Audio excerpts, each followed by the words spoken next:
Hello guys, good morning all of you. तो आज हम डिस्कस करेंगे हमारा सेट थ्योरी का पार्ट 1 की वीडियो में हमने सेट की डेफिनेशन के ऊपर डिस्कस किया था कि समुच्चय किसे कहते हैं या समुच्चय को हम किस तरीके से रिप्रेजेंट करते हैं, एलिमेंट्स किसे कहते हैं, एलिमेंट्स को किस तरीके से रिप्रेजेंट करते हैं, इन सब के बारे में हमने पार्ट 1 के अंदर पढ़ा। अब आगे हम पार्ट 2 में आज डिस्कस करने वाले हैं कि समुच्चय का एक तो रिप्रेजेंटेशन किस तरीके से होता है, कितने प्रकार में हम समुच्चय को या उसके अवयवों को लिख सकते हैं, और दूसरा आज जो टॉपिक पढ़ेंगे वो हम पढ़ेंगे टाइप ऑफ सेट्स, समुच्चय के प्रकार के बारे में। देखो, लिखने का तरीका और समुच्चय के प्रकार दोनों अलग अलग टॉपिक हैं। तो सबसे पहले हम देखते हैं कि हम समुच्चय को किस तरीके से रिप्रेजेंट कर सकते हैं। समुच्चय को हम जानते हैं कैपिटल लेटर्स से लिखते हैं, लेकिन उसके एलिमेंट्स के जो रिप्रेजेंटेशन है वो दो तरीके से होते हैं। फर्स्ट रिप्रेजेंटेशन जो होता है उसका नाम है सरल रूप, जिसे हम रोस्टेड फॉर्म भी कहते हैं। सरल रूप में या फिर रोस्टेड रूप में, रोस्टेड रूप में या सरल रूप में समुच्चय को हम किस तरीके से लिखते हैं। सिंपल, देखिए नाम से यहाँ पर स्पष्ट है, सरल रूप, समुच्चय का एक ऐसा रूप जो बिल्कुल सरल तरीके से लिखा गया है। सरल तरीके से मतलब हमें देखते ही समझ में आ जाएगा कि इस समुच्चय के अंदर ये वाले एलिमेंट्स हैं। For example, n is equal to 1 2 3 4 5। n एक समुच्चय है जिसके अंदर कौन कौन से एलिमेंट्स हैं, 1 2 3 4 5। तो यहाँ देखते ही आपको स्पष्ट समझ में आ रहा है, देखते ही क्लियरली हमें यहाँ पे पता चल रहा है कि n जो सेट है उस सेट के अंदर एलिमेंट्स हैं 1 2 3 4 5। या एक और सेट ले लिया हमने A, जिसके अंदर A B C D up to Z। ये भी हमें देखते ही समझ में आ रहा है कि समुच्चय A के अंदर स्मॉल लेटर्स का कलेक्शन किया हुआ है। तो समुच्चय A किसका समुच्चय है, कौन सा सेट है A सेट है स्मॉल लेटर्स का। ठीक, तो इस फॉर्म को हम कहते हैं सरल रूप या सरलतम रूप या रोस्टेड फॉर्म, जिसके अंदर आपको समुच्चय को देखते ही उसके एलिमेंट्स के बारे में पता चल जाएगा। अब अगर हम इसी को इनडायरेक्टली लिखें, इनडायरेक्टली मीन्स हम समुच्चय के सरल रूप में ना लिखकर उसको निर्माण रूप में लिख रहे हैं। किस तरीके से लिख रहे हैं, देखिए, इसी सेट n को मैंने रिड्यूस करके या चेंज करके, सॉरी, इसी n को मैंने चेंज करके लिखा समुच्चय n में x टाइप के एलिमेंट्स हैं। ठीक, ना तो मैंने 1 2 लिखा, ना 3, ना 4, ना 5, 1 2 3 4 5, इन सब को, जितने भी एलिमेंट्स हैं इन सब को मैंने किससे रिप्रेजेंट कर दिया, x से। तो अभी आपको यहाँ देखते ही पता नहीं चल रहा कि समुच्चय n में कौन से एलिमेंट है, हमें सिर्फ यहाँ देखने से ये पता चल रहा है कि समुच्चय n में x टाइप के कुछ एलिमेंट्स हैं। आगे मैं डिस्क्राइब करूँगी कि ये x क्या है। तो आगे मैंने लिख दिया वेयर x, जहाँ x क्या है, जहाँ x belongs to set of natural number. ठीक है, set of natural number and x is less than equal to 5। देखिए ज़रा, अब इस सेट का नाम A हो या B हो या N हो, कोई फ़र्क नहीं पड़ रहा, हम N की जगह इसका नाम डाल देते हैं S। ठीक, तो अब देखिए सेट S में, समुच्चय S में ब्रैकेट के अंदर देखते ही आप एलिमेंट्स नहीं बता सकते। पहले हमें कंडीशन को देखना पड़ेगा, कंडीशन को अप्लाई करना पड़ेगा, तब हमें पता चलेगा कि कौन कौन से एलिमेंट सेट के अंदर विद्यमान है। अभी यहाँ तो देखिए, देखते ही पता चल रहा है कि समुच्चय S में ये 5 एलिमेंट हैं, लेकिन यहाँ देखने से हमें यहाँ क्लियर नहीं हो रहा कि समुच्चय S में कौन कौन से अवयव हैं। लेकिन हम अगर इसे पढ़ेंगे, इसके रूल्स को, इसकी कंडीशन को अगर हम पढ़ेंगे, तो यहाँ पे लिखा हुआ है समुच्चय S में x प्रकार के एलिमेंट्स हैं, और उन x के बारे में आगे डिस्क्राइब है। जहाँ x क्या है, जहाँ x बिलोंग्स टू n, किस में बिलोंग कर रहा है? x, जहां x नेचुरल नंबर है। n मीन्स यहाँ पर क्या है? सेट ऑफ नेचुरल नंबर्स, प्राकृतिक संख्याओं का समुच्चय। n यहाँ पर किसका समुच्चय है? प्राकृतिक संख्याओं का समुच्चय। तो x प्राकृतिक है, यहाँ हमें ये पता चल गया कि s में ये जो x है, ये x क्या है? ये x प्राकृतिक संख्या है, नेचुरल नंबर है। अब नेचुरल नंबर तो बहुत सारे होते हैं, इनफाइनाइट नेचुरल नंबर्स होते हैं, तो कौन से नेचुरल नंबर है? आगे फिर से हम इसकी कंडीशन देखें तो आगे क्या कंडीशन है? x नेचुरल है, कॉमा लगाकर सेकंड कंडीशन क्या दी है? कौन से नेचुरल नंबर हैं जो 5 से छोटे हैं या फिर उसके बराबर हैं। लेस देन इक्वल टू का मतलब छोटे हैं या फिर उसके बराबर हैं। तो 5 से छोटे या फिर उसके बराबर नेचुरल नंबर्स कौन कौन से होते हैं? तो कौन कौन से नेचुरल नंबर्स होते हैं 5 से छोटे? 5 से छोटे नेचुरल नंबर्स होते हैं 1, 2, 3, 4। 5 से छोटे नेचुरल नंबर्स कौन कौन से होते हैं? 1, 2, 3, 4। नेचुरल नंबर्स कहाँ से स्टार्ट होते हैं? प्राकृतिक संख्याएं 1 से शुरू होती हैं। तो 5 से छोटी प्राकृतिक संख्याएं हैं हमारे पास 1, 2, 3, 4, और क्योंकि इक्वल का भी सिंबल है तो यहाँ पर 5 भी आएगा। ठीक, 5 या 5 से छोटा, x 5 या 5 से छोटा है तो x के मान क्या क्या हो सकते हैं? 5 या 5 से छोटे, तो x के मान 5 या 5 से छोटे हो सकते हैं 1, 2, 3, 4, 5। तो इसका मतलब इस x की वैल्यू 1 है, इस x की वैल्यू 2 भी है, इसकी वैल्यू 3 भी है, 4 भी है और 5 भी है। तो अब ज़रा देखिए इस समुच्चय और इस समुच्चय में क्या कोई अंतर है? इस समुच्चय में भी यही पांचों एलिमेंट हैं और इस समुच्चय में भी यही पांचों एलिमेंट हैं। तो ये दोनों समुच्चय एक ही समुच्चय को रिप्रेजेंट कर रहे हैं। ये दोनों सेट एक ही हैं, अलग अलग नहीं है। दोनों समुच्चय एक ही समुच्चय हैं। अंतर सिर्फ कितना सा है? अंतर सिर्फ रिप्रेजेंटेशन का है, लिखने के तरीके का है। अंतर सिर्फ लिखने के तरीके का है। यहाँ हमने डायरेक्ट एलिमेंट लिख दिए और यहाँ हमने एलिमेंट को डायरेक्ट ना लिखकर किस फॉर्म में लिखा? x की फॉर्म में। यहाँ हमने वेरिएबल की फॉर्म में लिख दिया और यहाँ हमने डायरेक्ट कांस्टेंट्स लिख दिए। ऐसे ही हम इस सेट को भी अगर इस फॉर्म में लिखना चाहें तो क्या लिख सकते हैं? देखिए a, अब आप देखो a के अंदर क्या है?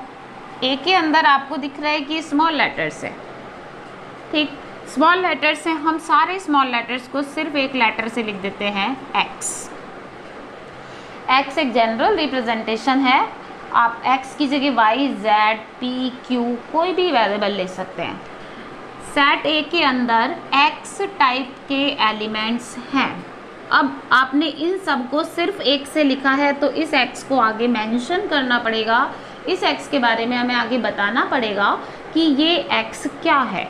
तो आगे हम डिस्क्राइब कर देते हैं जहाँ x क्या है? अंग्रेजी वर्णमाला के छोटे अक्षर है। जहाँ x अंग्रेजी वर्णमाला के छोटे अक्षर हैं। x क्या है हमारे पास? यहाँ x यहाँ पर स्मॉल लेटर्स है। इंग्लिश वोकैबुलरी में आपके स्मॉल लेटर्स और कैपिटल लेटर्स, वर्णमाला में स्मॉल लेटर्स और कैपिटल लेटर्स दोनों होते हैं, जिसमें से यहाँ हमारा x क्या है? अंग्रेजी वर्णमाला के छोटे अक्षर। ठीक है, अब अंग्रेजी वर्णमाला के छोटे अक्षर सबको पता हैं कौन कौन से होते हैं? Small a, b, c, d, e, f। और एक अनदर एग्जाम्पल लेते हैं हम। एक सेट ले लिया R, जिसके अंदर x टाइप के एलिमेंट्स हैं। जहाँ x क्या है? जहाँ x is greater than equal to 1 and less than equal to 6। ठीक, ग्रेटर देन इक्वल टू 1 और लेस देन इक्वल टू 6 और x बिलोंग्स टू n। देखिए अब R के अंदर कौन कौन से एलिमेंट हैं? R के अंदर वो सारे x हैं जिन x का मान 1 से बड़ा या बराबर तथा 6 से छोटा या बराबर, यानी 1 और 6, साथ में 1 और 6 के बीच में 1 से लेकर 6 तक की सारी वैल्यूज़ हैं x। ठीक है, अब 1 से लेकर 6 तक अगर हम नंबर लाइन की बात करें, ये 0, ये पॉजिटिव एक्सिस ली है मैंने, 2, 3, 4, 5 और 6। तो 1 से लेकर और 6 तक के सारे नंबर्स, 1 से लेकर 6 तक की सारी डिजिट्स, सारे नंबर्स किसकी वैल्यू हैं? x की वैल्यू हैं। ठीक है, लेकिन अगर साथ में एक कंडीशन और आगे दे रखी है तो उसको भी पढ़ना है। x बिलोंग्स टू n तथा साथ में x क्या है? नेचुरल नंबर है, प्राकृतिक संख्याएं हैं। तो 1 से लेकर 6 तक की सिर्फ प्राकृतिक संख्याएं आपको लिखनी है। 1 से लेकर 6 तक की प्राकृतिक संख्याएं क्या है? यहाँ पर x हैं। तो x की वैल्यू क्या क्या हो जाएगी? x की वैल्यू हो जाएगी 1, 2, 3, 4, 5 और 6। तो x की वैल्यू यहाँ पर 1, 2, 3, 4, 5, 6। कितने एलिमेंट्स हैं टोटल R के अंदर? तो R के अंदर नंबर ऑफ एलिमेंट्स हो जाएंगे 6।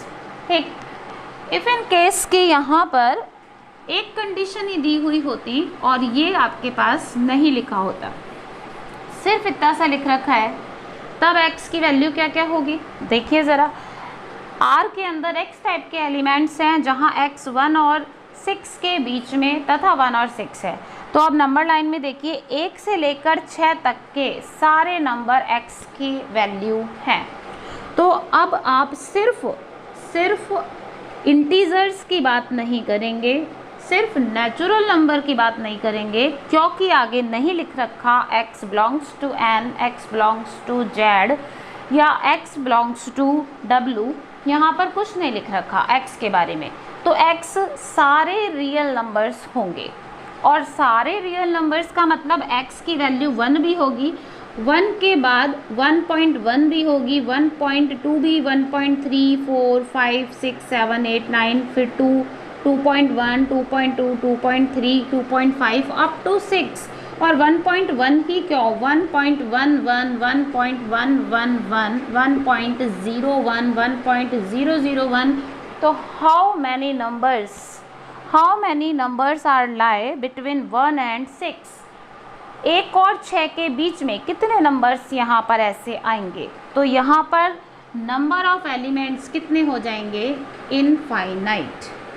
इनफाइनाइट नंबर्स आपके 1 और 6 के बीच में आएंगे, क्योंकि 1 और 6 सिर्फ 1 और 6 के बीच के पूछे हैं, लेकिन 1 और 6 के बीच उसने नेचुरल की बात नहीं की, होल नंबर्स की बात नहीं की, इंटीजर्स की बात नहीं की, ना पूर्णांक कहा ना प्राकृतिक कहा, और जब कुछ नहीं कहा तो 1 और 6 के बीच में तो अनंत संख्याएं आती हैं।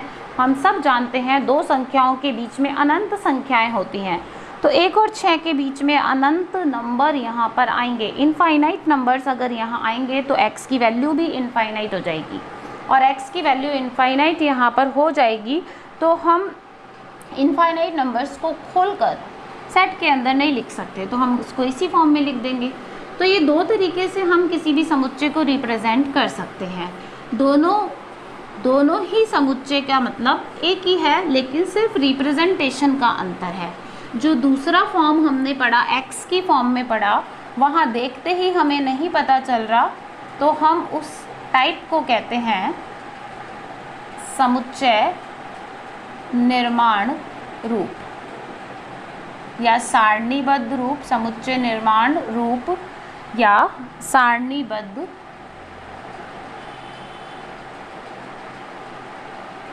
रूप। तो ये दोनों ही प्रकार से समुच्चय को लिखा जाता है। मोस्ट ऑफ द टाइम हम x की फॉर्म में ही लिखते हैं, यानी सेकंड फॉर्म में ही लिखते हैं, और जहाँ आपके पास कोई फाइनाइट एग्जाम्पल होता है या पर्टिकुलर एग्जाम्पल होता है तो वहाँ सेट के नंबर ऑफ एलिमेंट्स जो हैं वो भी फाइनाइट होते हैं, तो वो आपको डायरेक्ट लिख दिए जाते हैं। एक और एग्जाम्पल हम लेते हैं, a is equal to x, जहाँ x क्या है 2x plus 3 is equal to 4, x belongs to R। R है सेट ऑफ रियल नंबर, वास्तविक संख्याओं का समुच्चय। ठीक है, तो अभी आपको यहाँ देखते ही नहीं पता है के अंदर कौन से एलिमेंट है, तो ये जो फॉर्म इस तरीके से लिखी गई है, इस फॉर्म को कहते हैं हम समुच्चय निर्माण रूप। इस तरीके से जब समुच्चय का रिप्रेजेंटेशन किया जाता है एलिमेंट्स का, तो हम उसे कहते हैं समुच्चय निर्माण रूप। और इसी की जगह अगर मैं इस समुच्चय को किस तरीके से लिख दूँ, इसी की जगह अगर मैं इस समुच्चय को लिख दूँ a इज इक्वल्स टू 1/2। ठीक, तो अब ये दोनों सेट एक ही हैं, दोनों सेट एक ही सेट को रिप्रेजेंट करते हैं, दोनों अलग अलग नहीं हैं, दोनों समुच्चय एक ही समुच्चय हैं। सिर्फ अंतर क्या है, सिर्फ अंतर है इनको लिखने का। यहाँ डायरेक्ट लिखा हुआ है कि समुच्चय A में कौन सा एलिमेंट है 1/2, और यहाँ इनडायरेक्टली लिखा हुआ है कि समुच्चय A में x प्रकार के एलिमेंट है, जहाँ x इस इक्वेशन को सेटिस्फाई करता है, इस समीकरण को संतुष्ट करने वाला है x का मान। x वह होगा जो इस समीकरण को संतुष्ट करेगा, और इस समीकरण को संतुष्ट करने के साथ साथ x कैसा होगा, x वास्तविक संख्या होगी, रियल नंबर होगा। तो अब देखिए ज़रा इस समीकरण को संतुष्ट करेंगे कैसे, x की कौन सी वैल्यू ऐसी है जो इस समीकरण को संतुष्ट कर दे। तो यहाँ से हम x का मान निकाल लेते हैं, 3 का पक्षांतरण किया, 4 - 3 1, और x इज इक्वल्स टू 1/2। आ गई x की वैल्यू 1/2। तो सिर्फ एक ही वैल्यू ऐसी है, आप x में x की जगह 1/2 के अलावा कुछ और रखकर इस इक्वेशन को सेटिस्फाई नहीं कर सकते। इसी की जगह अगर हम एक और इक्वेशन लेते हैं, x² - 1 इज इक्वल्स टू 0। ठीक है, तो अब समुच्चय A के अंदर कौन कौन से अवयव होंगे, समुच्चय A में वो सारे x होंगे जो x इस समीकरण को संतुष्ट करेंगे और साथ में रियल होंगे। तो इस समीकरण को संतुष्ट करने वाले, अब क्योंकि ये क्वाड्रेटिक इक्वेशन है, द्विघात समीकरण है, तो यहाँ से x के कितने मान मिलेंगे, 2 मान, और x के 2 मान आपके पास हो जाएंगे +-1। तो समुच्चय A के अंदर 2 एलिमेंट होंगे, +1 और -1। तो ये 2 रूप में हम किसी भी समुच्चय को रिप्रेजेंट कर सकते हैं। अब नेक्स्ट टॉपिक जो हम पढ़ेंगे वो इम्पॉर्टेंट टॉपिक है, एग्ज़ाम के पॉइंट ऑफ व्यू से इम्पॉर्टेंट नहीं है, लेकिन समुच्चय के कॉन्सेप्ट को समझने के लिए या समुच्चय को आगे जब हम डिटेल में पढ़ेंगे तो ये टॉपिक हमें बहुत काम में आएगा। नेक्स्ट टॉपिक है आपका समुच्चय के प्रकार। समुच्चय के प्रकार, बेसिक टाइप ऑफ सेट्स पढ़ेंगे हम।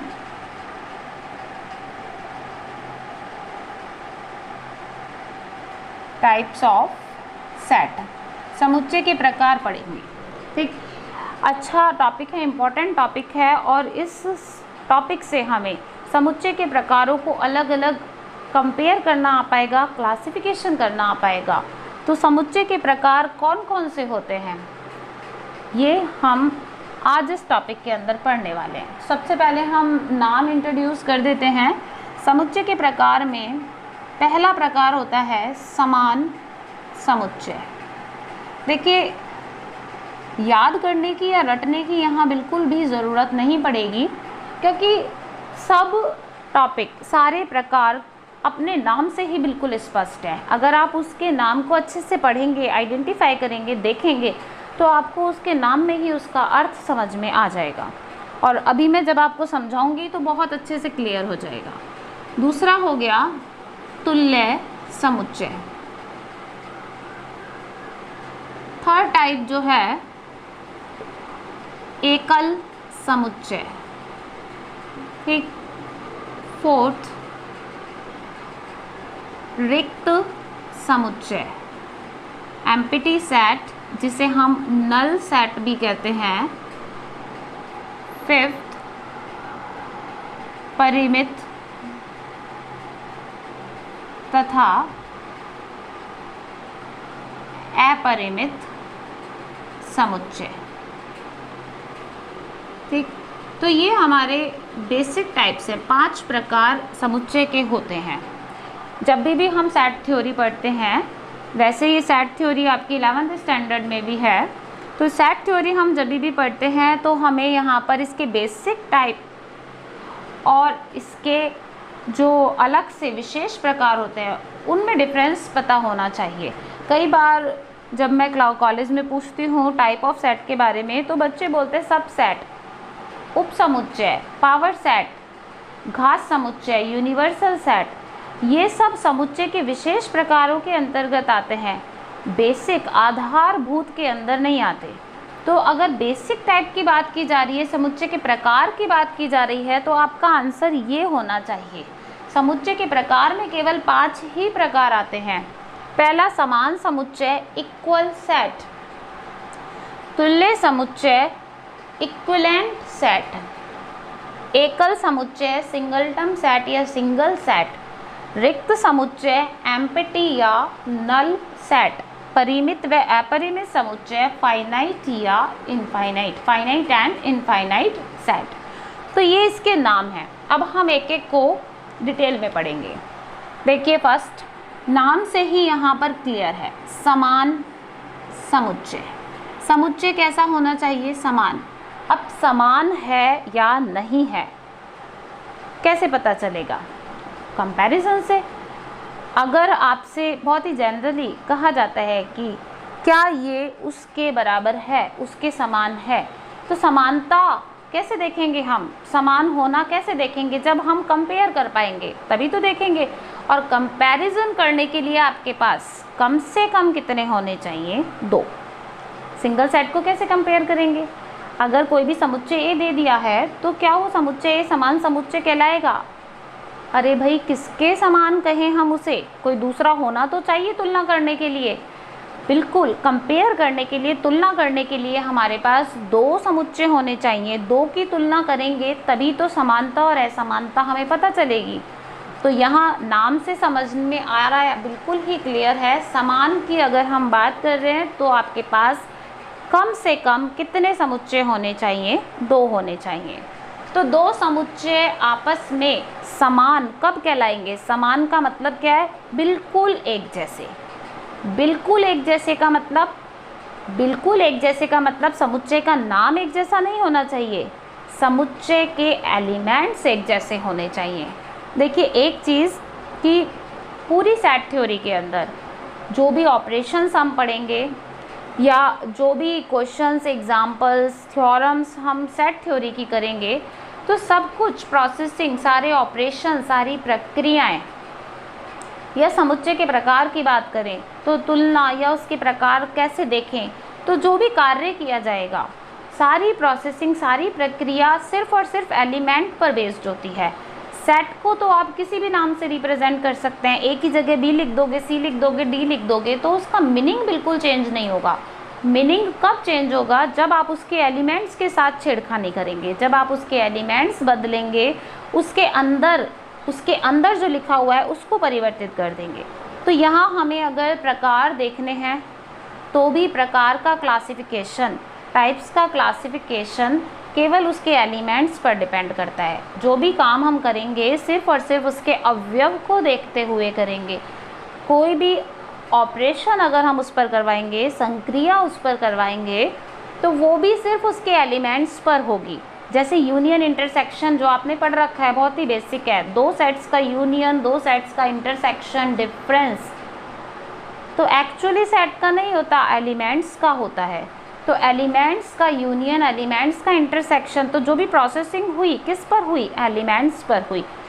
सेट सिर्फ एक कवर है, तो उस कवर का नाम आप ए दीजिए, बी दीजिए, सी दीजिए, कुछ भी दीजिए। आपने बहुत सारी चीज़ें अगर इकट्ठी करके एक जैसी, वेल डिफाइन तो होनी चाहिए, हमने फर्स्ट पार्ट में यही पढ़ा।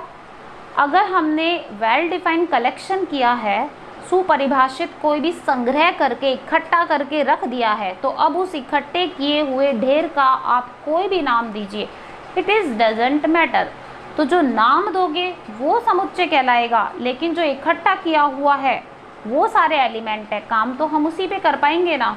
तो अगर हमें टाइप्स को बहुत अच्छे से समझना है तो एक बात भी बहुत अच्छे से समझनी होगी कि जो भी तुलना हम करेंगे वो सिर्फ एलिमेंट्स से करेंगे, नाम से नहीं करेंगे। ठीक है, तो अब आ जाइए वापस टॉपिक पे। समान समुच्चय, समान समुच्चय हम तब देखेंगे जब समुच्चय कम से कम 2 होंगे। समुच्चय के नाम कुछ भी हो सकते हैं। तो हमने 2 समुच्चय ले लिए, ए और बी। तो 2 समुच्चय ए और बी समान समुच्चय तब कहलाएंगे जब वो बिल्कुल एक जैसे हों। कैसे पता चलेगा? सिर्फ और सिर्फ उनके एलिमेंट्स से। अगर दोनों समुच्चय में बिल्कुल एक जैसे अवयव हैं, बिल्कुल एक जैसे का मतलब अवयव और अवयवों की संख्या दोनों समान हैं। जितने एलिमेंट्स ए में हैं उतने ही एलिमेंट्स बी में हैं। जो एलिमेंट्स ए में हैं वो ही एलिमेंट्स बी में हैं। तो ए और बी बिल्कुल एक जैसे होंगे, तब हम ए और बी को कहेंगे समान समुच्चय। तो देखिए ज़रा, ए के अंदर हमने ले लिए, ए के अंदर x प्रकार के अवयव हैं, जहाँ x समीकरण संतुष्ट करता है तथा x बिलोंग्स टू n। ठीक, दूसरा सेट लिया हमने b, उसमें भी x प्रकार के एलिमेंट हैं, जहाँ x इस समीकरण को संतुष्ट करता है। x belongs to r। अब हमने ये 2 सेट लिख लिए ए। दोनों हमने किस फॉर्म में लिखे हैं? निर्माण रूप में लिखे हैं, सरल रूप में नहीं लिखे। तो हम ए को देखें ज़रा। ए में वो सारे x आएंगे जो x इस समीकरण को संतुष्ट करेंगे तथा x क्या है यहाँ पर? प्राकृतिक संख्या। वह प्राकृतिक संख्या ए के अंदर आएगी जो प्राकृतिक संख्या इस समीकरण को संतुष्ट करेगी। बी के अंदर क्या आएगा? बी के अंदर वो सारे x आएंगे जो इस समीकरण को संतुष्ट करेंगे। साथ में x क्या होना चाहिए? वास्तविक, रियल नंबर होना चाहिए। तो x रियल नंबर होना चाहिए और यहाँ x नेचुरल नंबर होना चाहिए।